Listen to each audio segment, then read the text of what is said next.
where deals happen. We're going to talk about that and much more on this episode of The Crude Truth.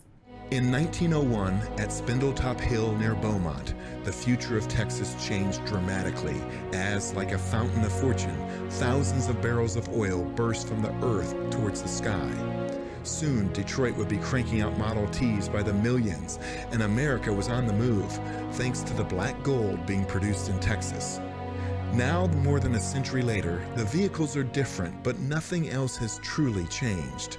Sure, there may be many other alternative energy sources like wind and solar and electric.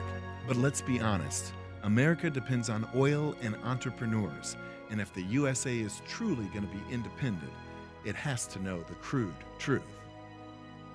This episode of The Crude Truth is brought to you by Oil and Gas Workers Association, Sandstone Group, Air Compressor Solutions, Basin Fluids, and the Fuel Pros. Well, good morning, good evening, good afternoon. Thank you for watching whatever time of the day it is for you while you listen or watch this episode of The Crude Truth. Once again, please be sure to like, subscribe, send me only 5-star reviews. And if you got any questions, please, don't hesitate to ask anything about the oil and gas industry. I've had a great opportunity to get a few questions on LinkedIn, and I enjoy answering them and I enjoy receiving questions. So please don't hesitate to send me a question my way. Once again, as you always hear, I'm just so excited because one, when you have a job that you love every day, you enjoy it, and that's producing and drilling oil wells every day, producing oil and drilling oil wells. However, The Crude Truth gives me an opportunity to just meet new people, and then also meet people that love the industry or that are great entrepreneurs. And today is no different. Today I've got two people that have been in the industry for a very long time, as much as I hate to say that, but also this group has been around for a very long time. Today, my guests are Leanne Callihan and Drew Guntert. Guys, how are y'all? Good. We're great. Thank you. Oh, man. And it's Guntert. I apologize. No worries. Guntert. It's a tough one. A few weeks ago, or a couple of months back, I reached out to Leanne. I was like, man, I want you guys to come on. Y'all just had another successful summit in February. And the weather was horrible that I couldn't even go. But yet you guys had an amazing turnout again this year. So let's talk about, this past year, and then maybe talk a little bit about you guys and just where y'all come from and y'all's background. Yeah, absolutely. So as you said, we had a great show in February despite the weather. We were in the process of kind of bouncing back from COVID, and the energy on the floor was fantastic. People were ready to get back, to be face to face, to shake hands and really make deals happen. And we were really just truly blessed with the positive feedback that we got. And we're already planning for 2024 to be bigger and better than ever. It was honestly, it just felt so great to see the faces on the people and people excited about the energy business. Well, that's good. Drew, what do you think about this past year real quick? Yeah, it was okay. I love NAPE every single year. I love the content. I love the deals. It's a deal making show. I like watching the prospects come in and people upload their prospects and going through those before the show and seeing the upstream projects that are coming too. And I like that one of the big projects this year was Bitcoin mining. Yes. And incorporating off-grid Bitcoin mining with the prospects coming in. So that was a cool vertical to be added back in, or it was new to this year, and we worked with some great partners to achieve that. So it's nice to see that NAPE, being 30 years old, can still bring in brand new elements to the industry. Well, Yep. Oh, I'm just going to say, from my perspective, it's really cool because I was at the first NAPE and I've been to every single NAPE, and to see kind of full circle. So when we started NAPE in 1993, it was the North American Prospect Expo, and some trailblazing landmen, got together with this and came up with this crazy idea to bring buyers and sellers together and show their prospects, put their maps on a wall. And I'm going to say, it was met with a lot of, pessimism. The one famous oil man called it a starving artist sale before we had the show.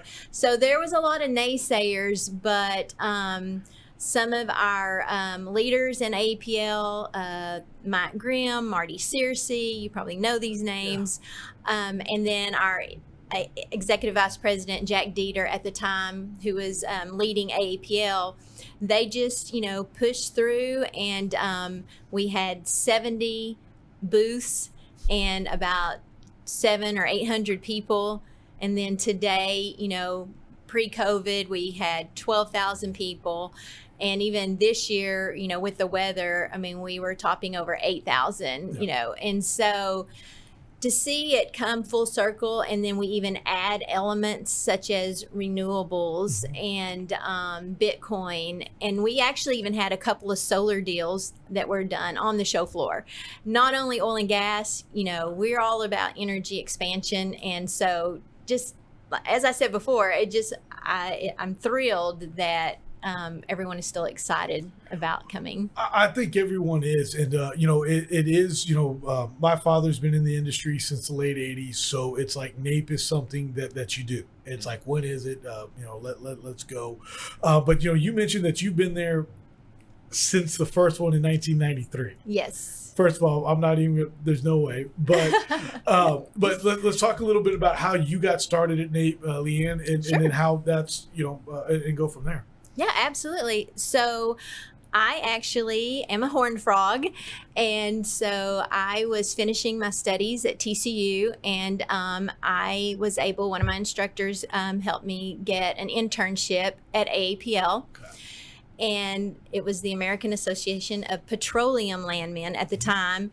And when they introduced this internship, I was like, what is that? Because my major was journalism. I had a minor in business going on, and I never heard what a landman was. Yeah. And so I took the internship. Well, I'll tell you, this is kind of a funny story. So I had two choices. I had Neiman Marcus, being marketing and, kind of squirting the perfume on the people when they come in the door. Yes. And I really wanted that internship. I wanted to work at Neiman Marcus. It was for $10 an hour. And, as a college student back in 1988, and $10 an hour for an internship was huge. Right. And they said, so they presented that internship. I was like, oh, that's one I want. That's one I want. And they said, or this one with the American Association of Petroleum Landmen. And I was like, oh, okay. And I was like, well, and they go, and that one is $5 an hour. I was like, okay. And so I go home, and my mom, she's a nice Christian woman. She was like, I was telling her about it. I was like, I really want that Neiman Marcus job. I really want that Neiman Marcus job. She was like, Lynn, you really just need to pray about it. And whatever, whatever's the best will be the best. And so I got the AAPL internship for $5 an hour. And needless to say, my mom was right, and it was the right decision, because I've been at AAPL ever since. And so through AAPL, I was able to be on the first advisory board or committee for the NAPE Expo. Wow. Yeah. So, yeah. I can't imagine, you talk about just Neiman's real quick, and I picture the one there at Ridgemar Mall before it moved over to Clearfork. And that was it. I remember that. And, every Christmas you get the ladies there that are, hey, don't forget to try this perfume or this. And Yeah. what a night and day difference internship. And That's right. What a plan God had in store, because you've been there for 30 years. Yes. That's the crude truth. I'm sorry. It's the crude truth. That's right. And what a journey that has been.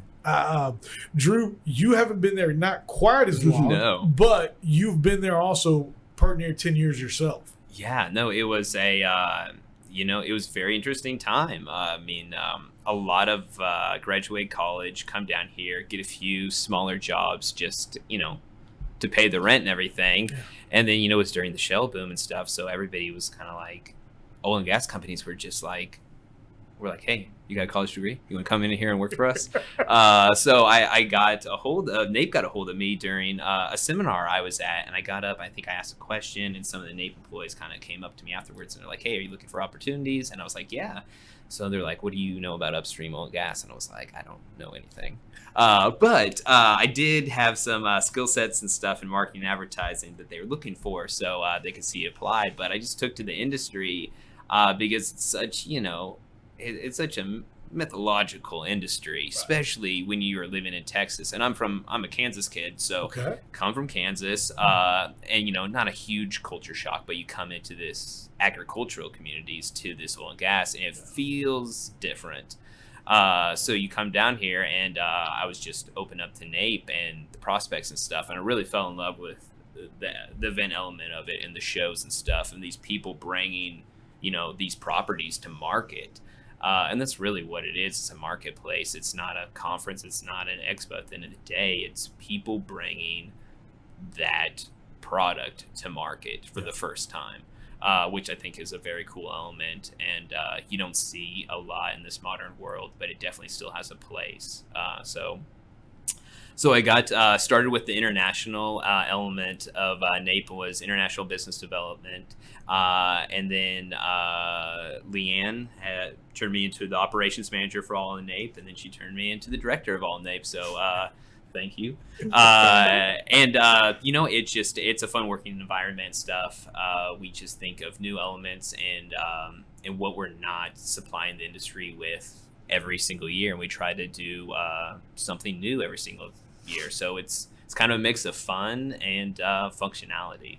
Well, you talk about, I know, companies even plan, they budget NAPE every year. It's like, okay, and then companies throw mixers or parties, all there in Houston. I mean, and the George R. Brown now is now where it's at. I mean, that thing is packed. I was there 2 years ago, and just, packed full of exhibitors. And so it's just so cool that you guys have created something that is just part of it. It's part of the industry. You come, people fly in from all over. They're going to be here. They want to talk about the deals. And you mentioned Starving Artists and how when it first started. And I got to ask this question because I know my dad's very much old school, and which is you don't share a lot of information with other companies. Was that was my question? Was that something that was kind of different to be posting up the geology, on the wall right there and showing all that? Was that part of the hesitation for people in the beginning? Yes, absolutely. And so, it was unheard of to be, public about it, if you will. Yes. But, the mindset was to create a central marketplace for buyers and sellers to come together.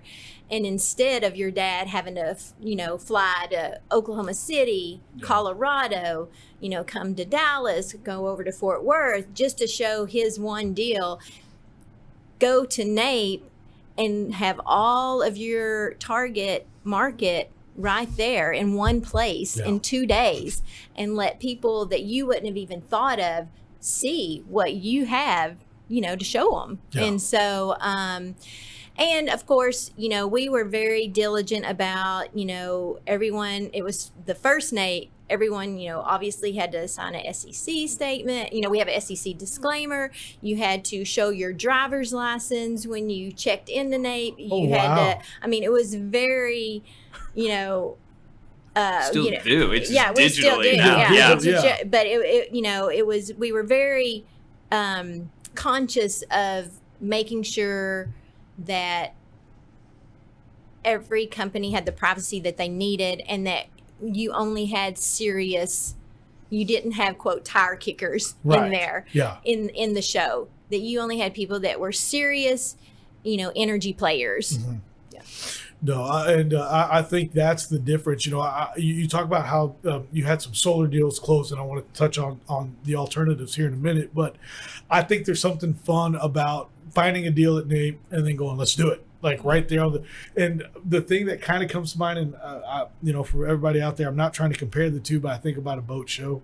It's like if you buy a boat right there at the show, it's like you get excited. You're like, all right. And so I think I know I see a lot of people at NAPE that just get excited.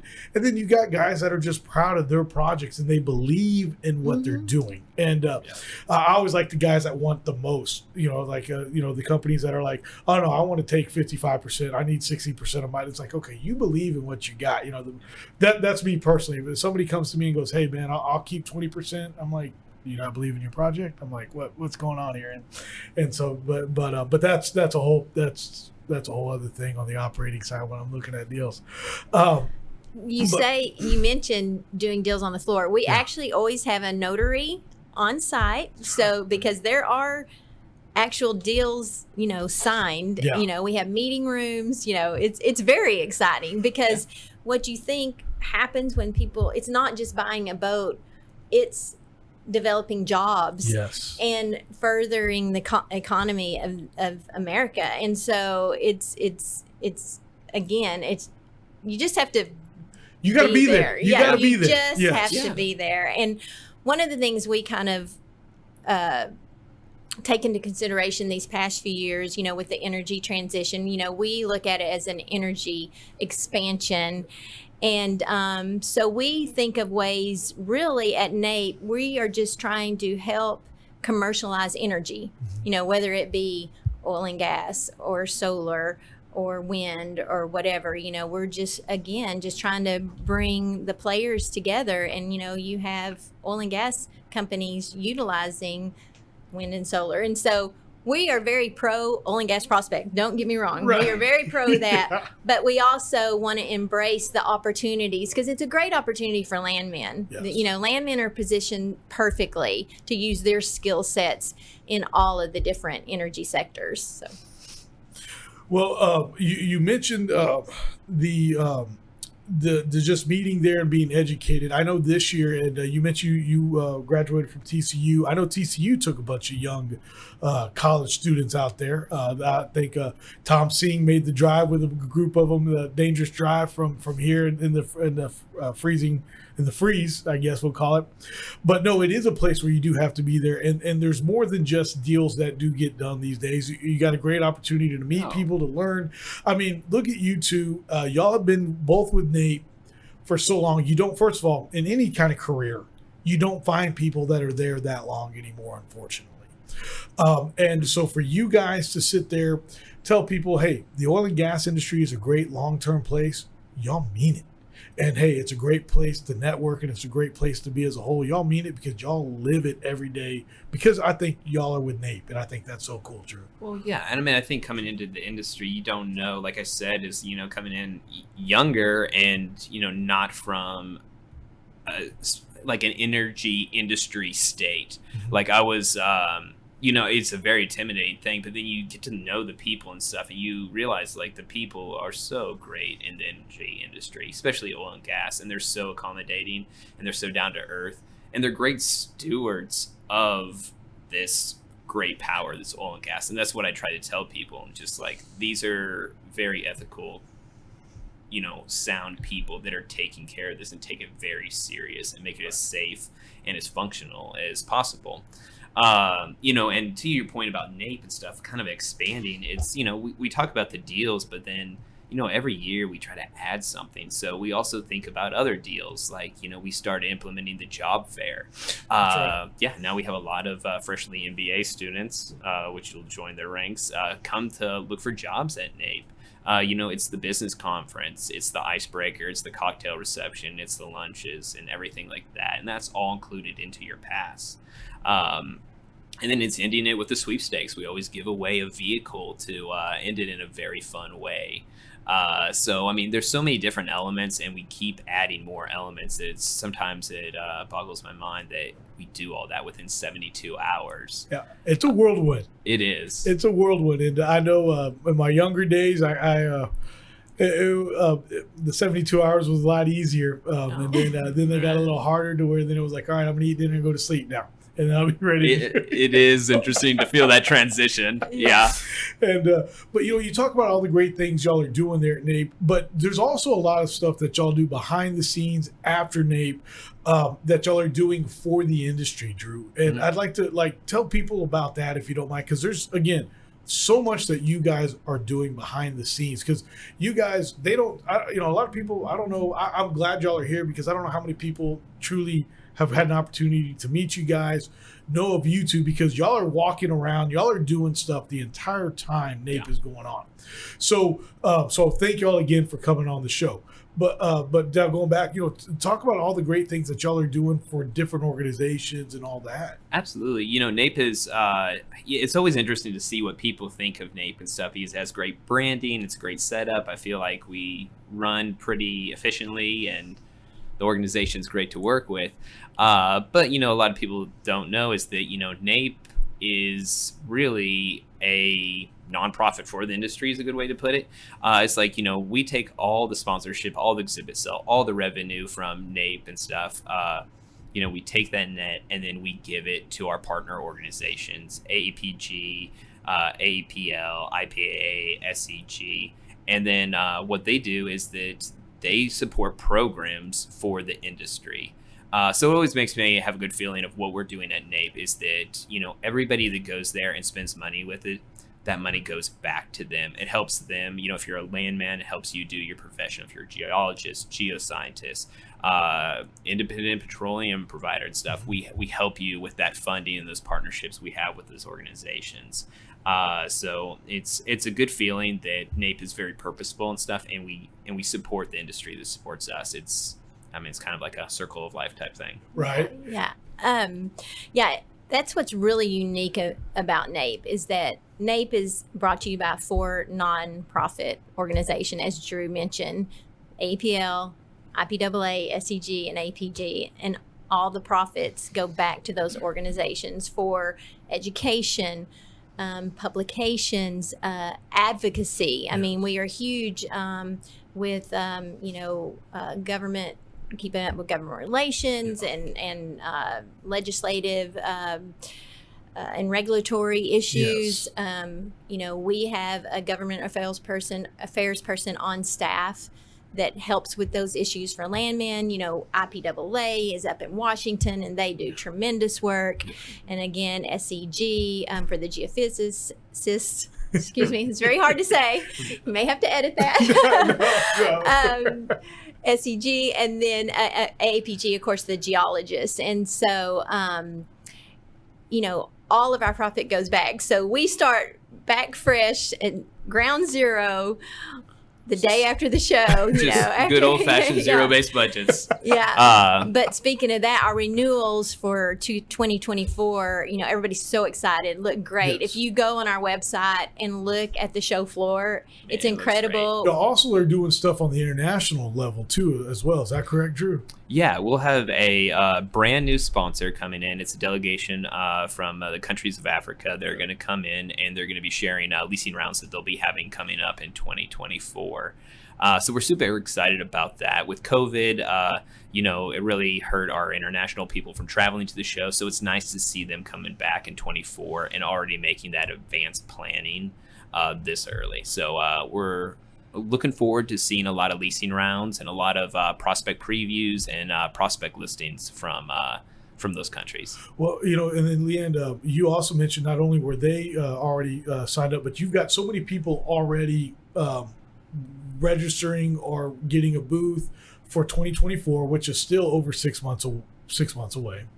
And I think that's awesome. But I want to say that this year you had and it's not bad, but it's like such great panels that why would you not want to get ready for next year? You had David Blackman day one. Now he is a friend of mine, so I got to give that quick little shameless plug in there. That was day one. But then that governor's panel that y'all had this past year, that was huge. I want to ask you guys, and obviously that's like, how are y'all going to top that one? That to me is what's going to be exciting about this year. It's like, how are y'all going to top this governor's panel that y'all had with all the pro oil, because there's all pro oil governors, and what I mean by that, all the states have oil production in them, and they're producing oil. So that was just awesome. And then alternatives, we've talked about the solar deals that were done and the Bitcoin mining that is now there. Do you already have people in the Bitcoining lining up for next year? Do you know? I mean, because that's a whole realm in itself these days that I don't even understand. Yeah, absolutely. I mean, we are going to re-implement the Bitcoin mining pavilion. It'll be the Bitcoin mining hub. But it's always a process and stuff with these programs and adding the Bitcoin miners in. But so many of the Bitcoin miners and stuff have such a strong energy background, oil and gas background, that they were familiar with NAPE, and they're happy to see the opportunity. And the biggest thing too is that we were trying to be of service for the Bitcoin miners was to be able to have the projects that come into NAPE that are coming in and make sure that those people bringing the projects knew that, we have Bitcoin miners that are going to be at the show and are going to be looking for future opportunities. That way, when they start doing the contracts, the leasing of properties, royalties, the rights, is that, they can start working Bitcoin mining into those contracts, right, instead of vice versa when, hey, it's drilled, you're flaring and stuff like that. And then the Bitcoin miner comes and says, hey, I would really like to mine off that. And then maybe an operator's like, I really don't want to open up an agreement. This way, NAPE's the upstream of upstream. They get into those projects at the beginning, and then it's all square. So, just kind of helping Bitcoin become more mainstream in the exploration process for oil and gas drilling. And then new this year, well, first of all, we are going to have another governor's panel, but we haven't unveiled who the governors are going to be yet. So stay tuned for that. But we also, with the success of our renewable energy pavilion and the Bitcoin pavilion, we are going to add 2 more. We're changing the name pavilion to hub. And so we will have a minerals and royalties hub, which is going to be very exciting, something new. And then we're also going to have a tech hub, in addition to our renewable energy hub and the Bitcoin mining hub. So well, I'll say this. I think going into 2024, minerals and royalties are going to be huge. And it's going to be because of 1031 exchanges, in my opinion, with the fact that the office, downtown offices are not getting filled. So the real estate market is not where it was. And 1031 exchange into an income producing property, a minerals property, royalties, I think is a great thing to do. And so that's exciting that you guys are going to have a mineral. I like those. And, we try to have those in our portfolio as well. But anyway, that's really cool. And then Leanne, one other thing I do want to mention is that you are a part of AAPL. And I want to do a shout out to them because people wear that, as we were saying in our pre-production meeting, that's a badge of honor for Landman to be a part of it, to go through training there. So just wanted you to highlight some of that real quick, if that's all right. Yeah, absolutely. Yeah. So I still technically work for AAPL. So I'm the VP of AAPL and NAPE. And so, AAPL is the managing partner of NAPE. And so we're all one big family. Right. And AAPL is doing some great things. We expanded our definition of land work to include renewables and, all the energy sources. We have a new renewable energy certificate for landmen. In addition to that, our Education Foundation is doing some really great things. The Education Foundation actually sponsors our energy innovation case study competition at NAPE. The Education Foundation puts up $40,000, and we have students from universities all across, I think even Mexico, University of Mexico even competed this year. Okay. And the $40,000 goes directly to those students who win. Awesome. And so this year, the University of Chicago booth were first place winners. That's and then right. I believe SMU was a winner, and University of Texas, Austin, and TCU won the year before. Yes. So I'm just going to give that plug to my Horned Frogs. But so every year that's one of the things that we added to NAPE is, again, attracting the young professionals to the energy industry. And I'm I'm just really proud of the AAPL Education Foundation for putting up the prize money. It is the I believe TCU their group their faculty helps us organize that case study, and they said it's I think the largest prize money of any case study that goes on. Wow. So Yeah. yeah. Yeah, I think we had the year before in 22, we had one of the winners took the money and bought an engagement ring with his winnings. Well, good for him. Yeah. Good for him. So it's always fun to hand out that money, and then whoever wins and stuff, we always get a little feedback of what they spent the money on. And our industry is in good hands. I watched some of those presentations, and wow, I was blown away. Man, okay. Well, that sounds like something I'll have to definitely check out the next year. Yeah, for sure. And it's really not even a year away, but 2024 is literally right around the corner. Leanne, we're running short on time. I say short. We're running out of time for today's episode. Can you leave us with some parting information and how people can get a hold of you guys? Yeah, absolutely. You can go to oh, that's old school. Go to napeexpo.com, visit our website, and landman.org is AAPL's website. Registration for sponsorships and booths are open now for NAPE. We have our charities golf tournament, which benefits our NAPE Charities Fund, which we've given over $5 million to veteran charities.